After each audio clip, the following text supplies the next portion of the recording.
Sills! Man, the news in the NFL surrounding the combines right now, this has got to be one of the absolute most noteworthy combines I've ever seen. I mean it, man. Every single day. There was Eagle news all day long at the combines.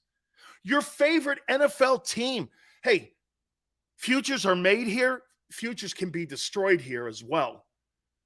When you saw the news of Jalen Carter, initially everybody all of a sudden just goes right to the media and you start listening to dickheads like Todd McShay.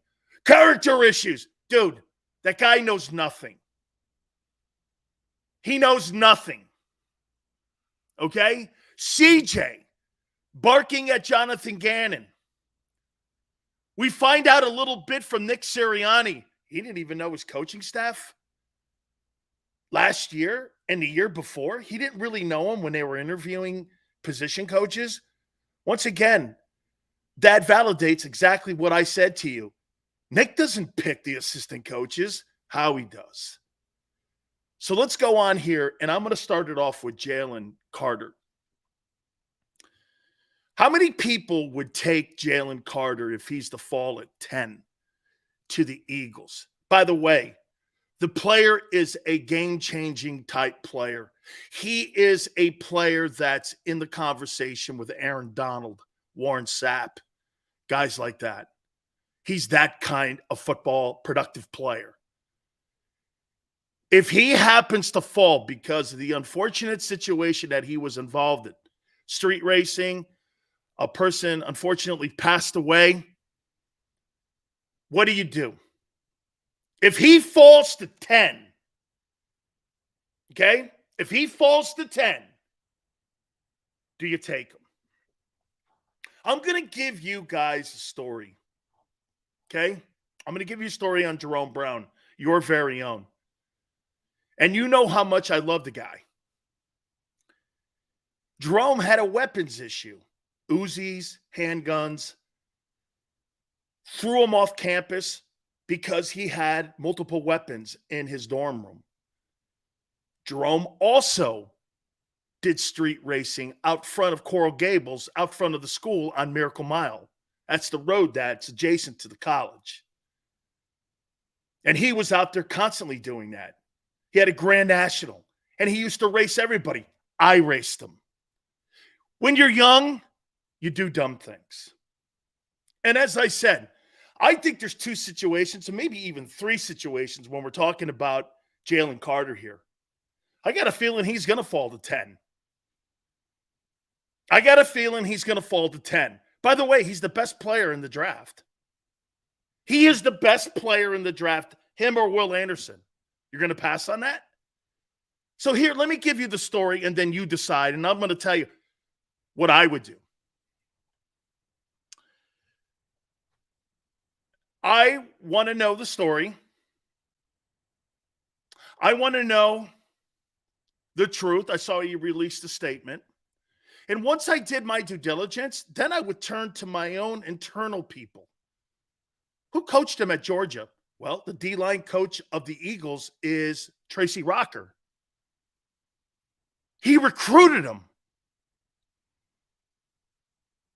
He knows everything about that kid's past. Then I would talk to Jordan Davis. What was he like as a teammate? Then I would talk to Nakobe Dean, who was the leader on that Georgia defense. And then I would say, what do you guys make of it? He's a good dude. He's a bad dude. We really love him. He's a great guy. Made a mistake. And if the NFL clears him and it's only misdemeanor stuff, I'm drafting him at 10 without an issue except for this one issue. For this one issue, decision-making.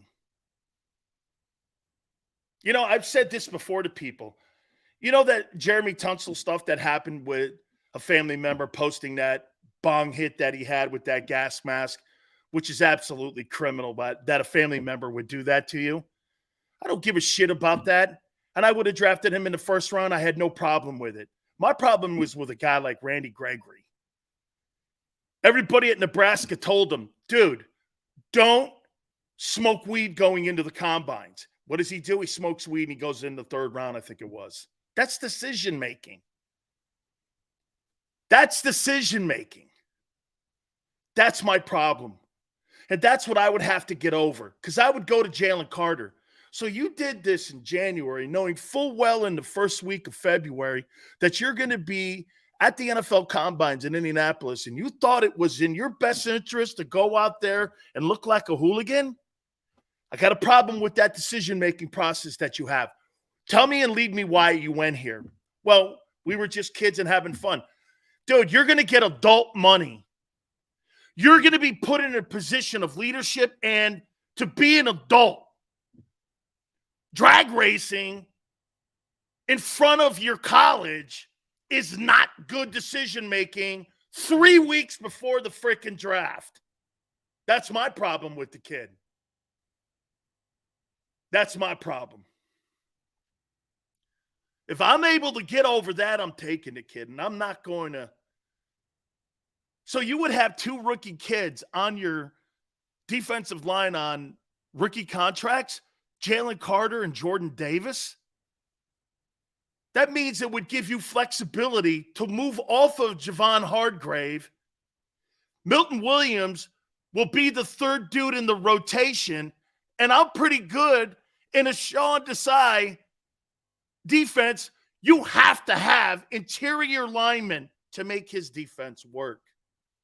It's the most essential part of his defense is making sure you stop the run. I'm drafting the kid. And I'm not going to listen to the outside noise. Everybody F's up. Everybody, again, unfortunately. And by the way, again, I'm not even talking about the casualty and the death in this situation, because I think that's a separate conversation. We're talking about the kid's future here. If he's exonerated, I'm playing him. If he's exonerated and I feel comfortable, hey, the Eagles have signed Michael Vick before. You've had guys in the locker room like Riley Cooper before that were questionable when it came to upsetting a locker room. Shit, you had Carson Wentz in the locker room. Again, I get the situation and I get the circumstances are completely different here.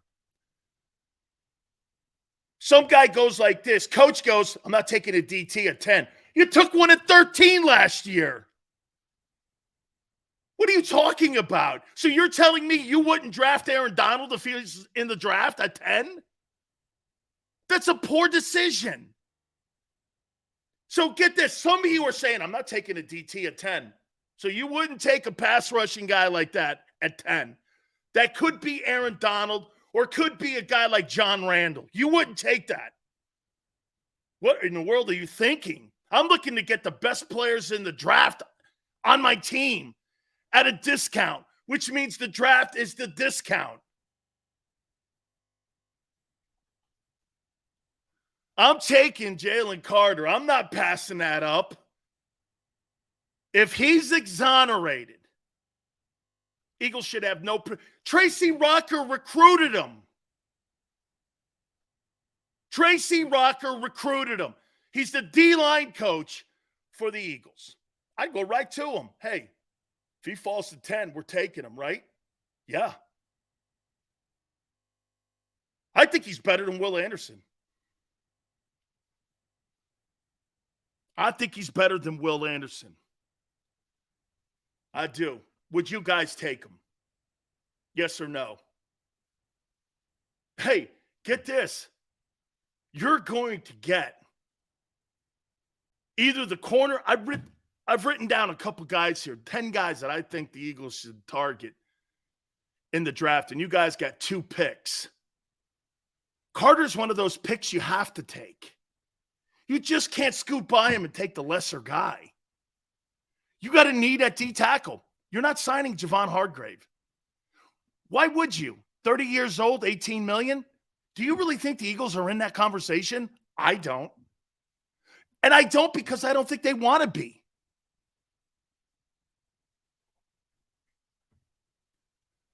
Philly, what's up, brother? Appreciate you coming in. And by the way, maybe a guy like Jalen Carter can kickstart Jordan Davis's career again.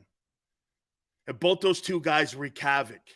Like you see up in Washington with those two Alabama guys in the middle of that Commanders defense. Okay? I love the pick. If he clears, I saw he put a statement out. Would you take him? By the way, Jalen Carter is better than any corner that's in the draft. He's better than any quarterback. He's more, I'm telling you, this guy is the real deal here. And don't let outside noise and all the people who have no impact on any intel on this situation deter that. I wouldn't let anybody deter me. If I'm sitting there at Chicago and I need a run-stopping DT, do you know that the Bears had earmarked him for the number one pick? Carter's the number one pick right now for the Bears. But get this, some Eagle fans in here are doing this. I wouldn't take him at 10. Really? So some people would look at Bryce Young and go, yeah, you're going to take a 5'10 and a half guy, 185 pounds of quarterback, and you think that's going to work, but you'll pass on this guy. If he exonerates himself, and again, bad situation, bad timing. That's my problem with this, and I agree with you guys. I agree. Decision-making has to be part of the evaluation of any player, especially a first-round pick, especially potentially the first pick in the draft. No DT's worth it. So he says Aaron Donald's not worth it, Coach Terrence. Or a pass rusher is not worth it. Or a run stopper, or both. So you wouldn't draft Ndamukong Suh at 10. That's an idiotic comment. So you get internal pressure and a run stopper, and you got Reddick. You think that improves your defense? I'm not passing on him. JC goes, I doubt he slides to 10. I think it's iffy. Especially if there becomes momentum. Okay? Especially, hey, momentum happens. Sapp felt it. Randy Moss felt it. Dan Marino felt it. Sometimes you get momentum going around you. And even if the situation, Dan Marino, do you know what Dan Marino's problem was? He was involved in drugs his senior year at Pitt. That's why he threw more interceptions and touchdowns. And it's why he fell to 28. Turned out none of that to be true. But Marino fell to the Dolphins. Instead, other teams drafted Tony Eason and guys like O'Brien and them dudes. Tone says Jalen Carter could completely change the defensive line for the Eagles. He can be better than Fletcher Cox. Absolutely. This guy's Aaron Donald, and he's a SAP talent. He is absolutely a SAP talent. And I'll ask you again, I want to read some of these. Do you think you would take him at 10 if you're Howie Roseman? Daniel says if Carter is clear and he drops at 10, we would be stupid not to take him. Kyle says, I mean, you stick him on this team with Jalen leading. I think he gets this dude hyped too, prove everyone he belongs. He has integrity. Absolutely. I think if Chicago does not pick him, he falls. Sills, you think Philly 500 will drop to 10? I don't know. Damn, okay, Sills. Didn't know that about Marion.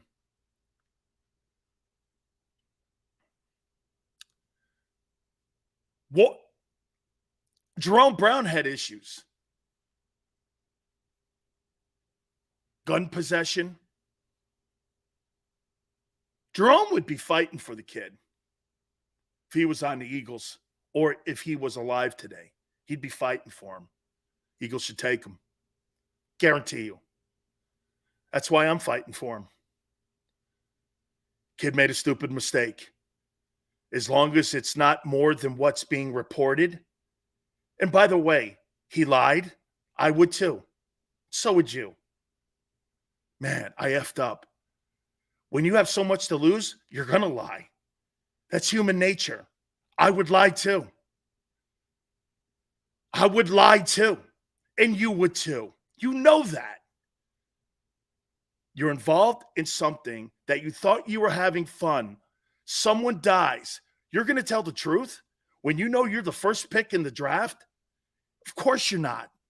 You're going to lie. I would too. Sills, that didn't want to, you know, you're right. Then you're caught in another one. Then you have to have a come to Jesus conversation.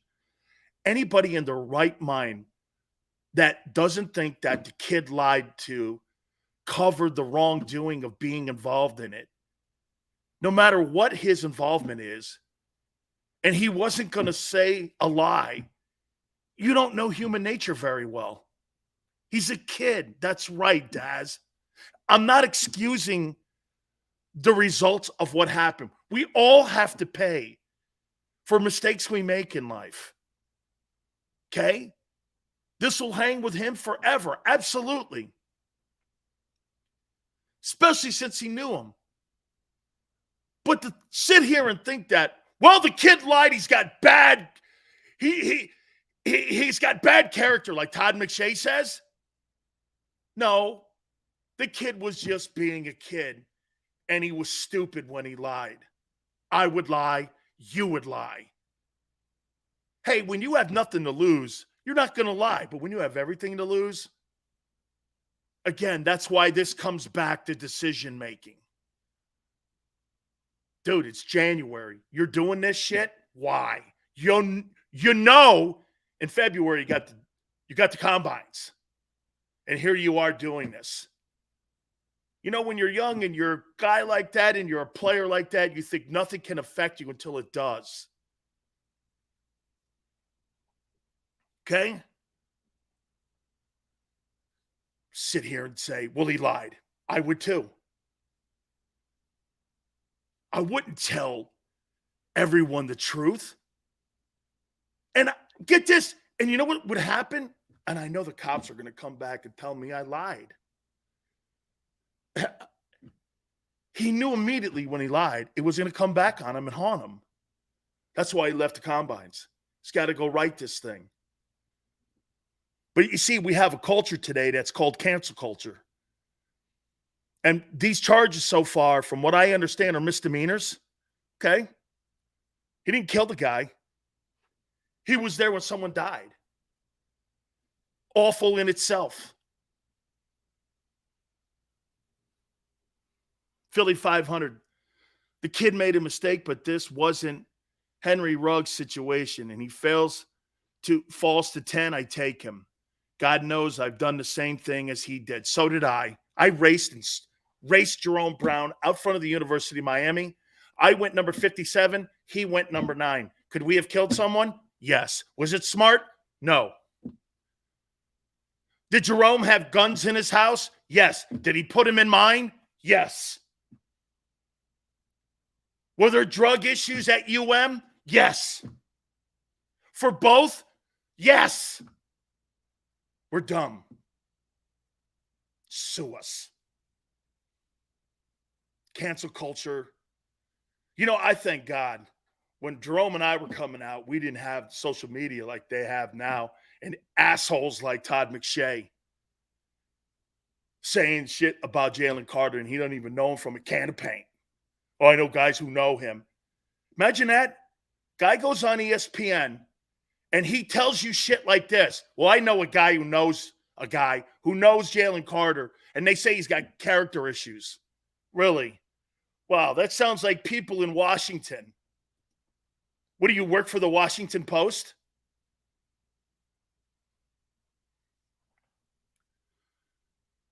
Regardless, he will be fine in the grand scheme of things. This is Tone. It's up to teams like the Eagles to put their pride to the side and draft the kid. I don't have one problem. Once I find out all the intel, okay, and I feel comfortable. And again, my main conversation with Jalen Carter, I think he's going to fall to 10. Just like Sapp fell. You know, Dennis Green said, I'll never let that ever happen again.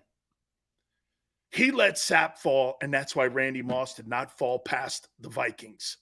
When Dennis was there, he's like, not happening.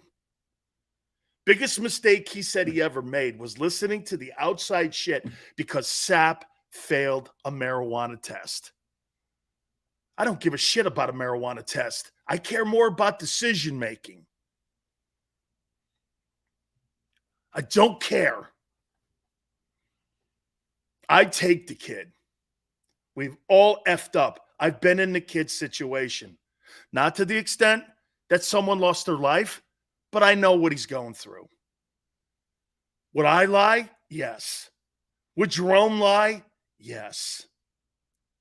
Would we know the authorities would come back days later or a couple weeks later and tell us that's not the truth? Yes.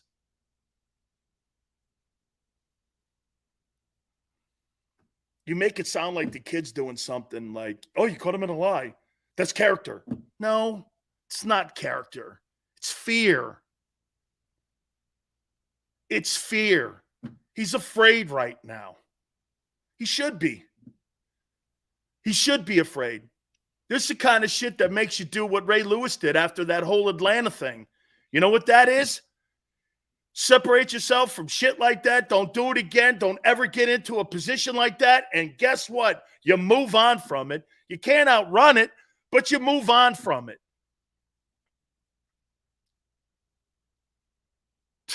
I love that comment, Brian. My favorite line, I used to say this to people all the time. You don't win championships with choir boys. You don't win anything with choir boys. I don't want bad people on my team, but if you think you're going to win championships with choir boys, you're not thinking who these men really are.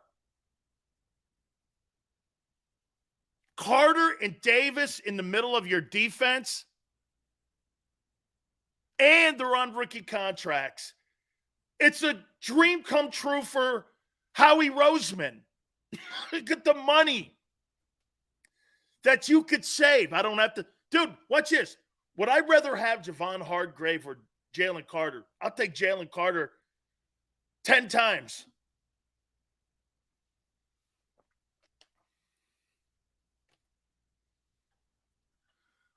Not even a thought about it. He's better. Davis doesn't suck. He just needs to get better. But he is a great player.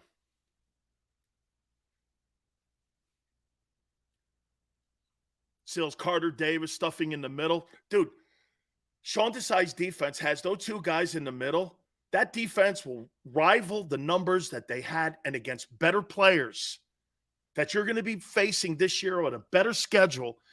Your front will be better. Watch this. Hassan Reddick, Jordan Davis, Jalen Carter, Josh Sweat. That's a formidable D-line. That could be the best defensive line in the entire NFC.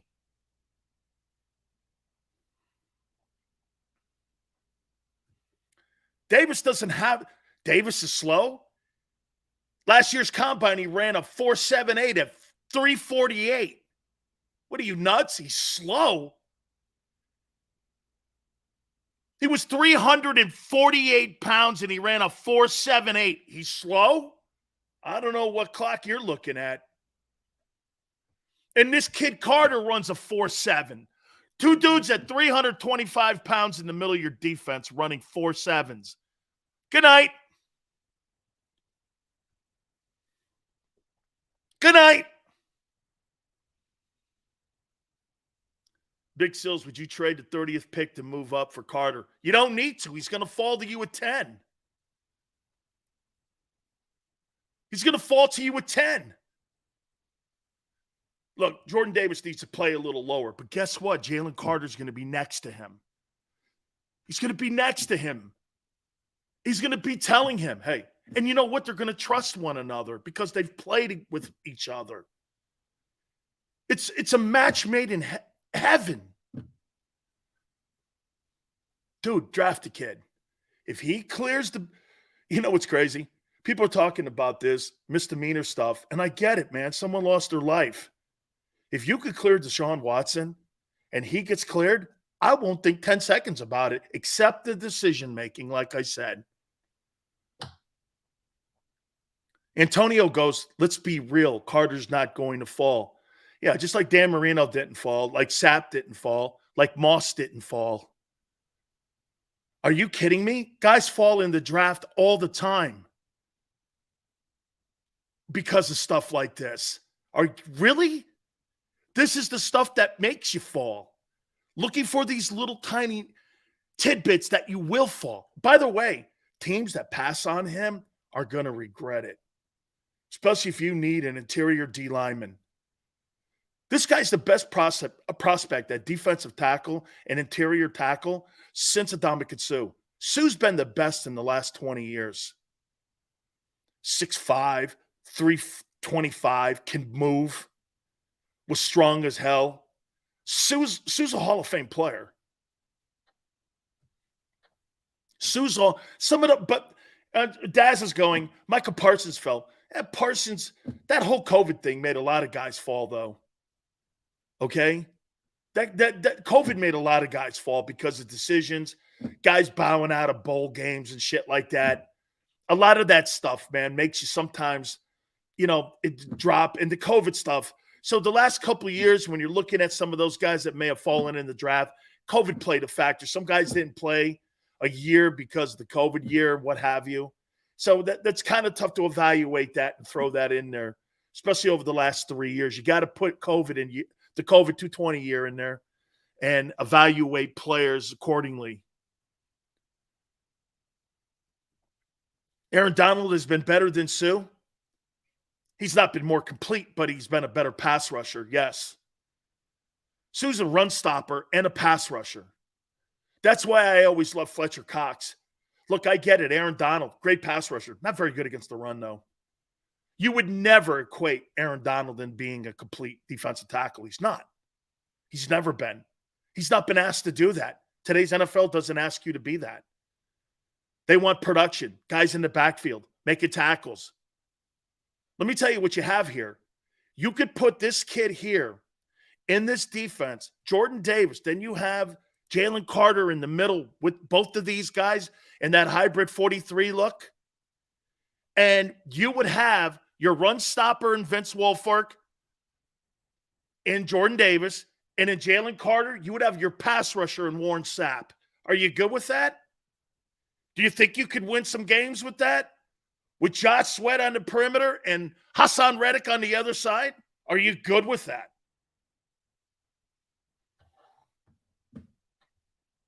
I'm damn good with that. Take them.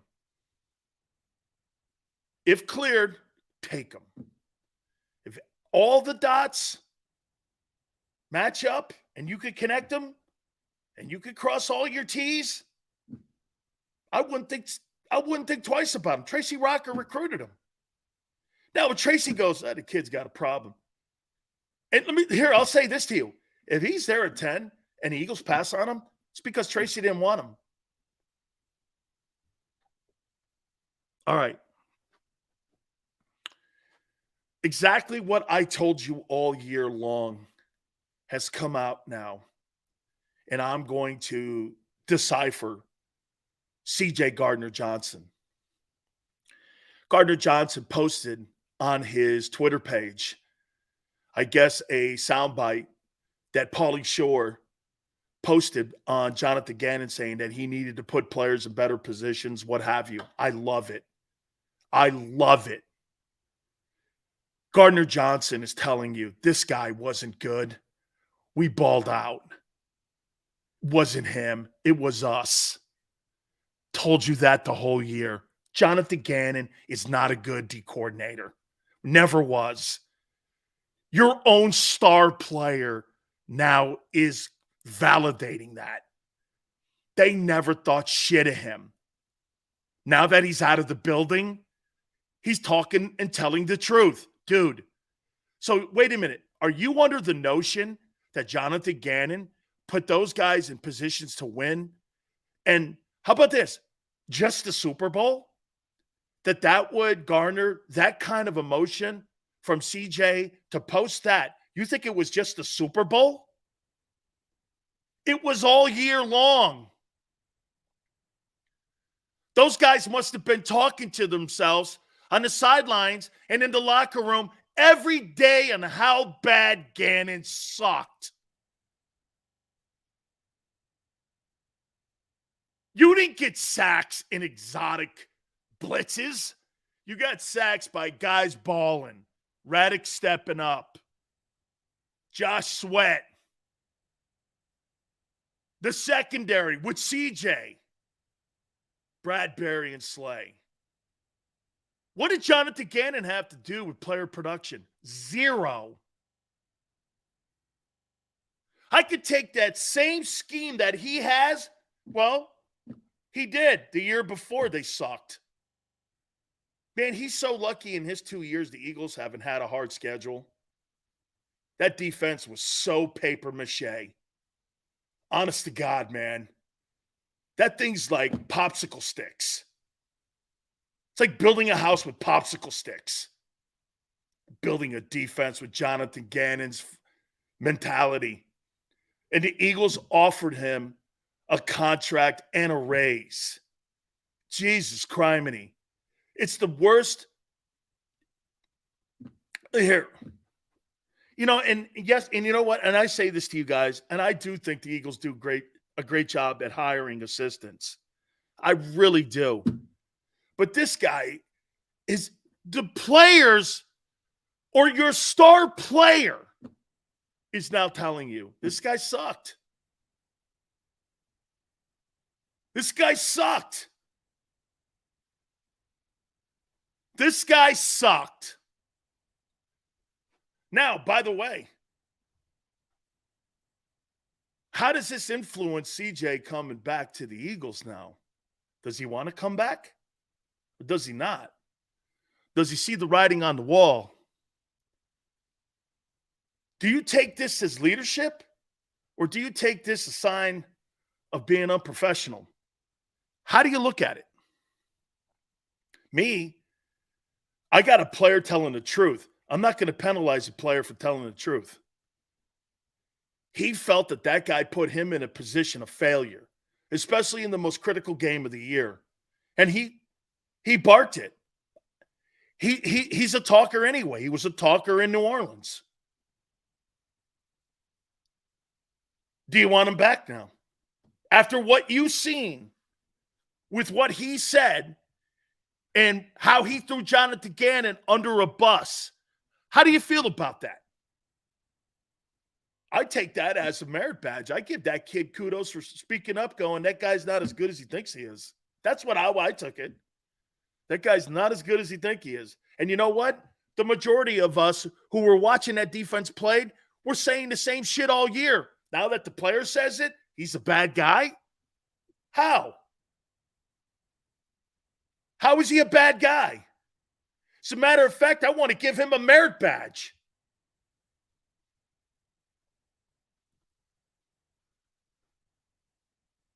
Do you want him back? Dude, I was going to say it, and I'm going to say it. He's a great player.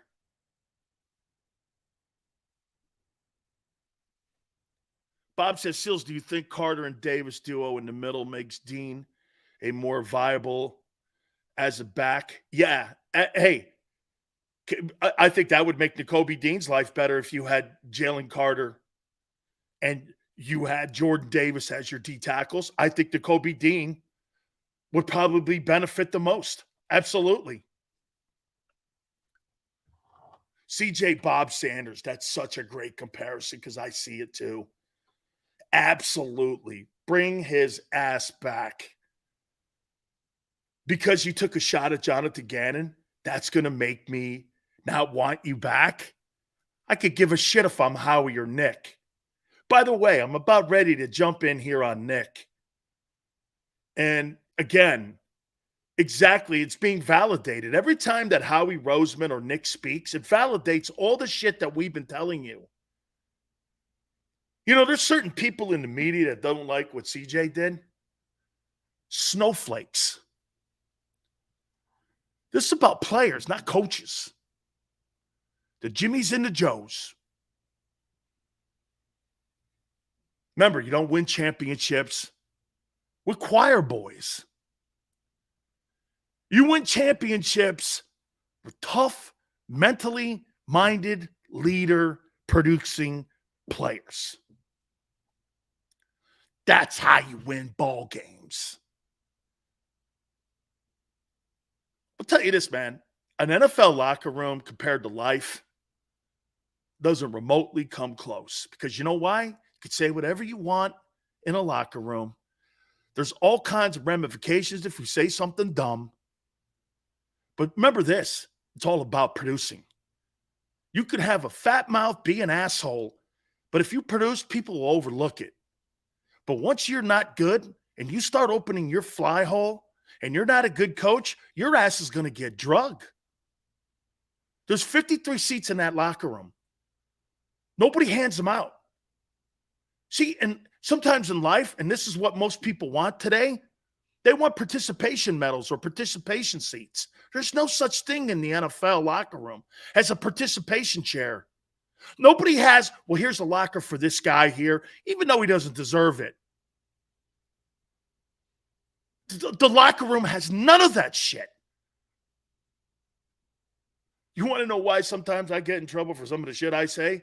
Because I'm a child of that environment.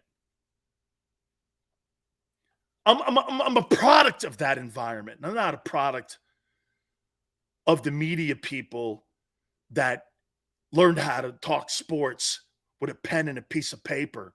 I had mud in my hand or a baseball bat or a wrestling gi. That's how I learned sports, not with a piece of paper and a pencil.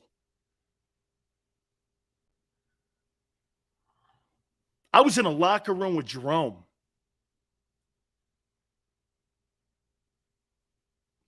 %90 of the people on the planet, man, could never survive in that thing. It's about winning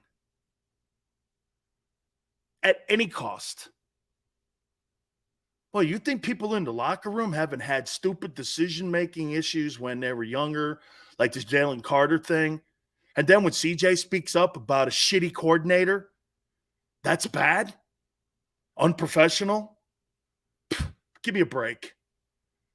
Look at the coaches that get opportunities like Jonathan Gannon and Shane Steichen. By the way, how many people think that Matt Nagy, now that he's the offensive coordinator in Kansas City, will get next year? Watch Matt Nagy have a head coaching job where Eric Bieniemy spent 7 years or whatever it was in Kansas City as the OC.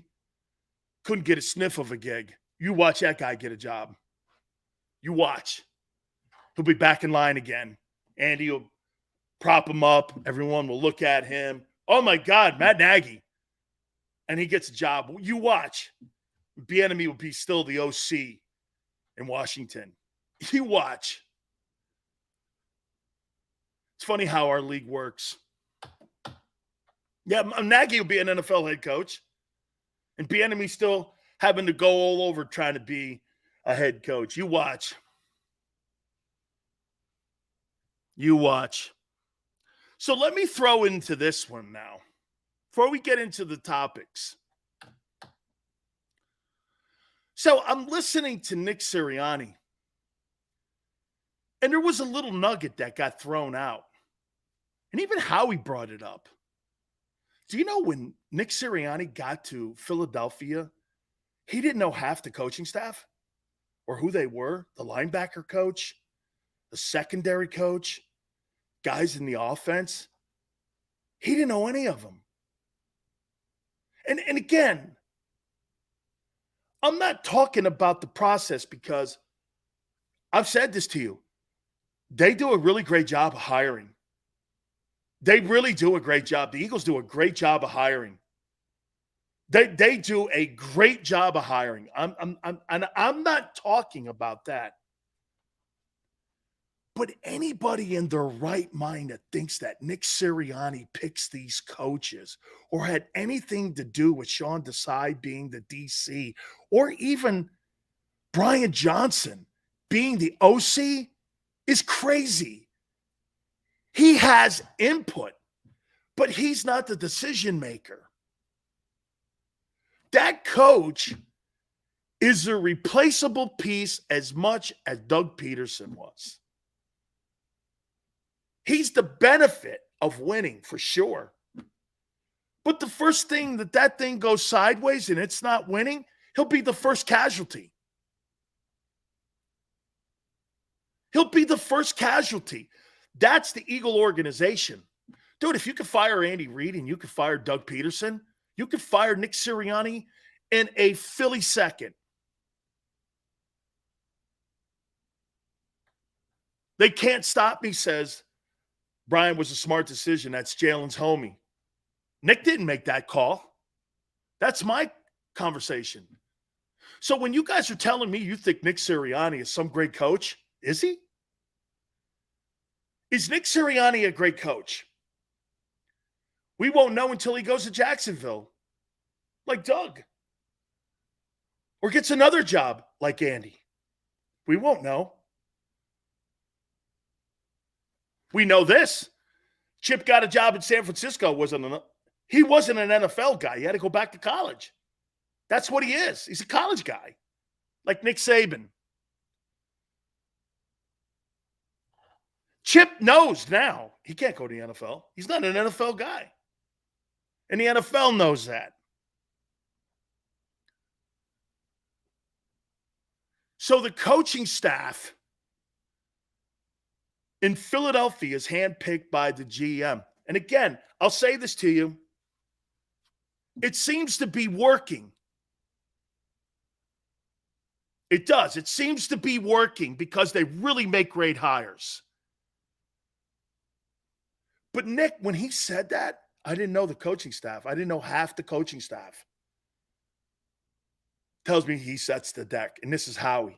And this is how he sets the deck. Howie will put down on a piece of paper, maybe 30 names. Nick will look at him and go, oh, I know this guy or I know that guy. And those will be the guys that probably Howie interviews first. But then makes a decision with the owner. You think that Howie Roseman is going to put his roster moves in the hands of somebody that doesn't think along the lines that he thinks? This is why Sean Desai kind of is a disciple a little bit, but better and smarter than Gannon. He's better and smarter than Gannon. Okay? Now look, by the way, I'm not ripping Howie here, actually. I'm not even really ripping Nick. But from now on, when a coach and you guys are mad at a position coach, don't get mad at Nick. Nick's got nothing to do with it. All of this is Howie vision. This falls on Howie vision. All the decisions, everything, since Howie Roseman has come out of the broom closet, every decision, personnel-wise, hiring of coaches, free agency, game plan, is by that guy. He runs the whole ship.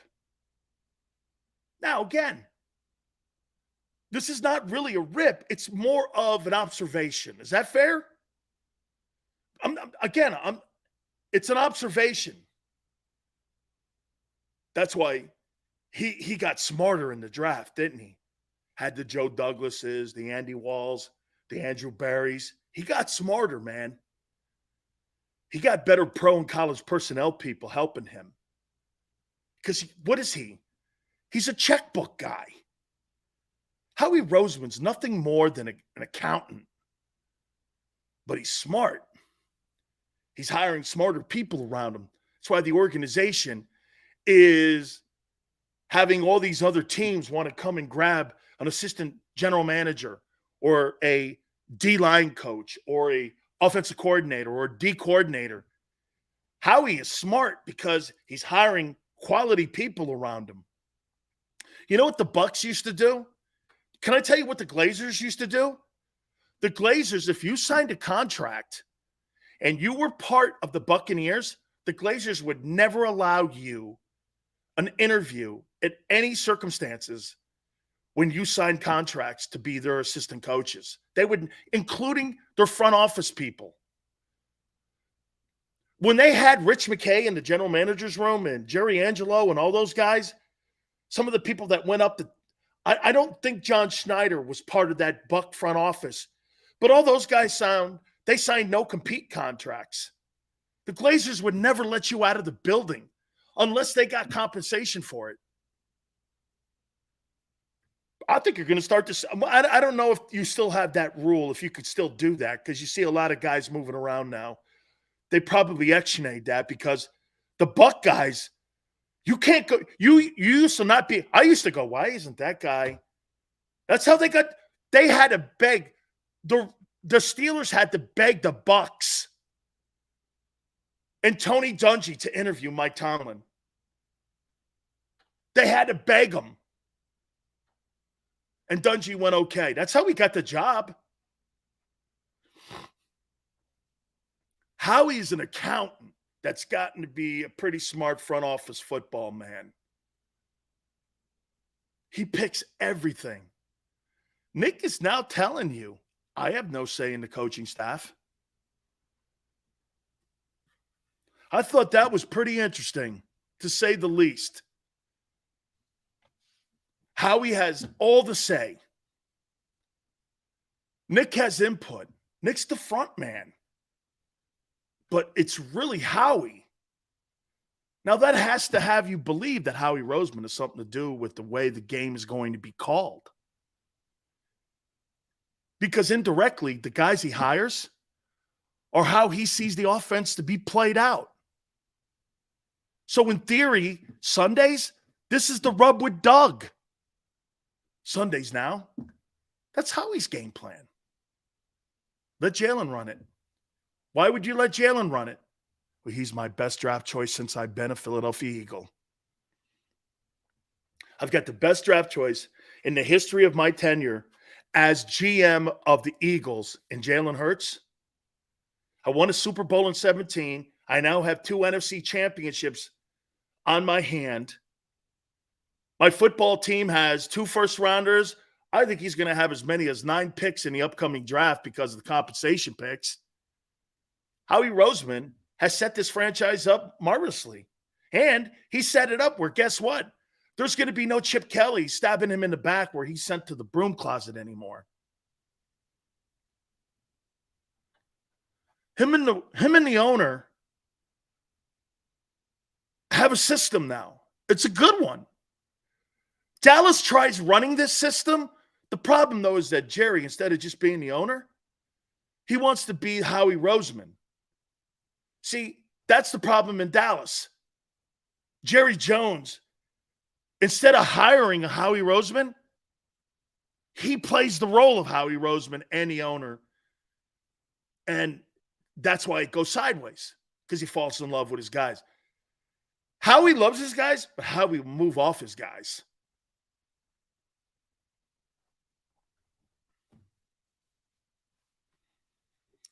Jalen, someone goes, Devonta Smith's his best pick? Doubtful. What's the most important position on the field? Franchise quarterback. You can have all the wide receivers you want. You get the franchise quarterback right, that's your best pick. He's had, you know what Howie's going to end up having when everything is said and done? Howie Roseman is going to have the worst pick in the history of the Philadelphia Eagles in Carson Wentz, and potentially the best pick in the history of the Philadelphia Eagles in Jalen Hurts.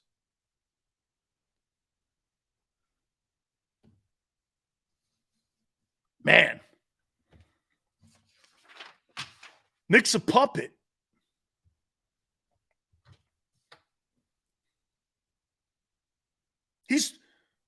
Nick's kind of like Mike McCarthy.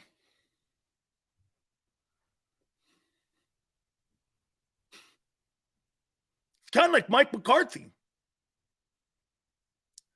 Seals, you're saying the Rooney Rule trumps the Glazer lockdown? Shit, man. The Glazers wouldn't let anybody near their assistant coaches back in the day. I was there for 15 years. I saw it. Doug Williams told me the whole scoop, and so did Bruce Allen. They don't let anybody talk to their guys. That's changed. That's changed. Because they let Leftwich talk to the Jags last year, and he also talked to Marshall because they were looking for a head coach. Nick worked with Shane and Gannon, though, before he was the head coach.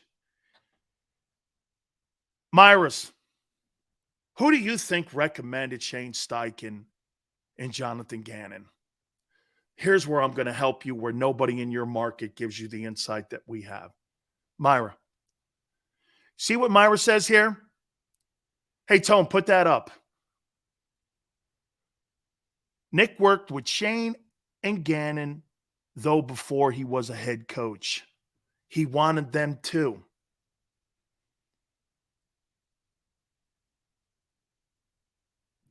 Those are Frank Reich guys. Frank Reich recommended them guys to Howie. They worked for Frank. They worked for Frank in San Diego with Mike McCoy.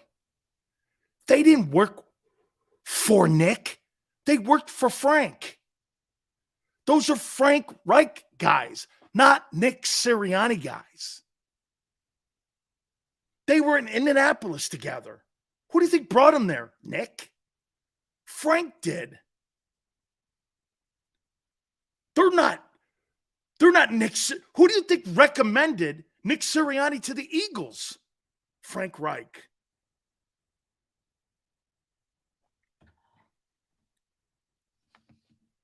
When they were making the move, by the way, Frank basically came on our program a year ago and said that. Yeah, I recommended Nick. Well, Nick worked for him when he was the OC in San Diego with Rivers. Why do you think Rivers landed in Indianapolis?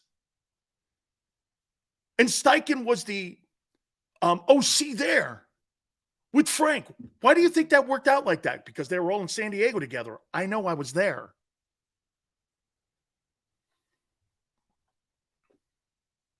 All those guys worked for Frank Reich, not for Nick. Nick worked with them. I'm saying he knew. That's right. But all these guys were recommended to. Do you know how much they love? Frank Reich will one day be the head football coach, in my opinion, of the Philadelphia Eagles. He'll be the head coach there. If Sirianni ever failed, Frank Reich is going to be your head coach. That is something that I will have a prediction that in the next 7 years, Frank Reich will be the Eagle head coach. You watch. The owner loves Frank. Frank came on the program last week and said he talked to the owner, the head coach, and the GM about being your OC this year. That's why you come here.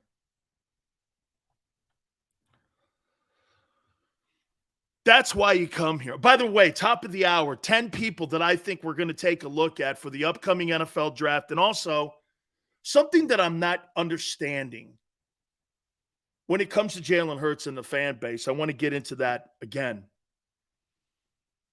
So this combine has shown me a lot. You really don't see Howie and Nick talking a lot when it comes to here. I'm going to say this to you. They talk to the national folks a lot differently than they talk to the local folks. I think the Eagles talk down to the local folks and they talk up to the national guys because every time they open their mouth, it's something completely different. shit, man, we found out that Jalen Hurts was more hurt than what was reported through Peter King, not through a local reporter. The local reporters had nothing on it. They had nothing on it, right? All of a sudden, we're finding out more about Jalen Hurts' injury through Peter King. We're finding all that out more so through Peter King. No, Bob, that's because they control the local market and which guys can go into the NovaCare Center or not. That's what they're doing. That's exactly what they're doing. I can't believe the news that came out Eagle-wise at the combines. It was crazy. Listening to a coach say that he didn't know his coaching staff. I never saw a story like that in the Inquirer or anybody on any of the radio stations or anybody even here saying that. Everybody's under the notion here that Nick makes the hires. That's not true. He told you that.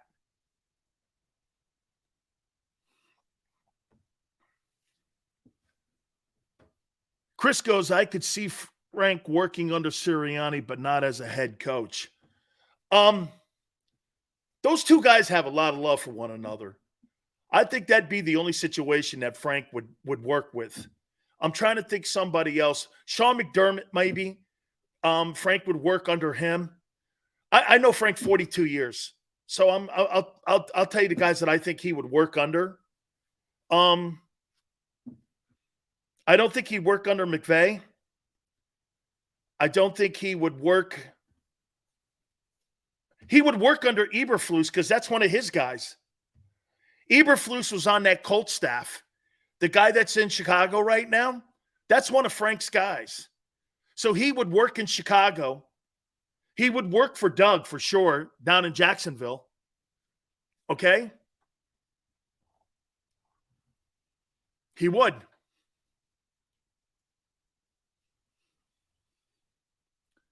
Frank knew Dungy very well. Dungy had an impact. Frank was an assistant coach at 14 or 15 different places, man. He was a gypsy forever. He really was. He's paid his dues. I'm so happy for him in Carolina. I think he's going to try to convince Derek Carr to go there. How smart was Derek Carr's people? Derek Carr floated out that he'll accept $35 million. That's $15 million under the market price. That's why he's got 17 teams, it seems, that are in the mix to try to land him. He's going to change a team's fortune. Like if he goes to Washington, I don't know, man. That could shake the room up a little bit in the NFC East. He's good enough to move the meter there. He's good enough to move the meter. Okay? Like right now, I think Derek Carr's better than Matthew Stafford. I think he's better than Kirk Cousins. I'm talking about he's better than anything that's in San Francisco right now. He's better than anything in the NFC South. He's better than anything. Depending on if Aaron Rodgers gets out of the Packers, he's better than anything in the NFC North. Carr could shake the room up. He's better than Kirk Cousins. He's better than Stafford. Okay? Seals, do you think Jacksonville takes Carter? You know what's going to happen? Jerry Jones is going to take Carter. He'll trade up and get him. Watch. Watch Doug land him and have a force in the middle. That kid is a great football player, and I'm not passing on him on 10. I am not doing that. Not happening because of a dickhead named Todd McShay. Not happening. He doesn't have any impact at all when it comes to people. It's just now that the media and social media now has such a massive impact on how you have an impression of somebody. Can you imagine? You got a guy like that who doesn't know anybody. You actually think that he knows Kirby Smart well enough for Kirby Smart to go, hey, guess what? He's got a character problem. You think that's what Kirby Smart would say? Really? You think Tracy Rocker, the Eagle D-line coach, would sit there and go, that guy's not a good dude? Bob Sills, were you and Frank on the same team at Maryland? Yeah, Bob. Right there is our ACC championship we won with Boomer Esiason in 1983. Yeah. I've known Frank since 80. I've known Frank since 83. How many years that is? I've known him that long, since 1983. We were teammates and friends, good friends when I was there.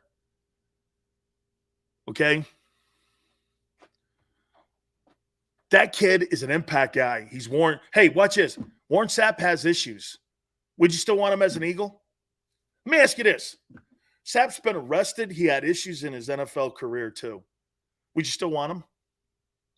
Yes or no? Would you still want him?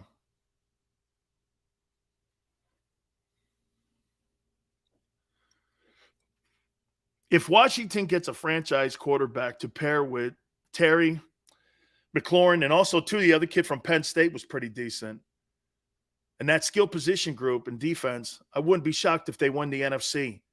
Markey, plus their defense and their two interior tackles, guys are all like, hell yeah. Remember something. Championships aren't won by choir boys. All right.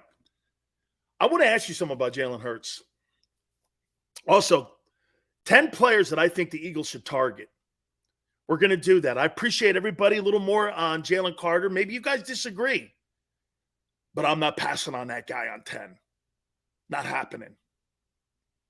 Not happening. Silsey lied. I would too. So would Jerome. So would anybody that was going to be the first player taken and know that they effed up. Be honest with yourselves. One time, media people, be honest. Todd McShay's telling you, I wouldn't lie. Yeah, you would. If $50 million was on the table, you would lie. You would lie. That's not my character. You're a liar. You know why Todd would say that? Because he's never been in a position like that.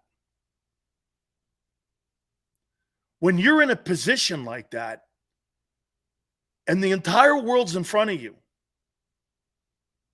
I've been in a position like that. Hour 2, keep it here on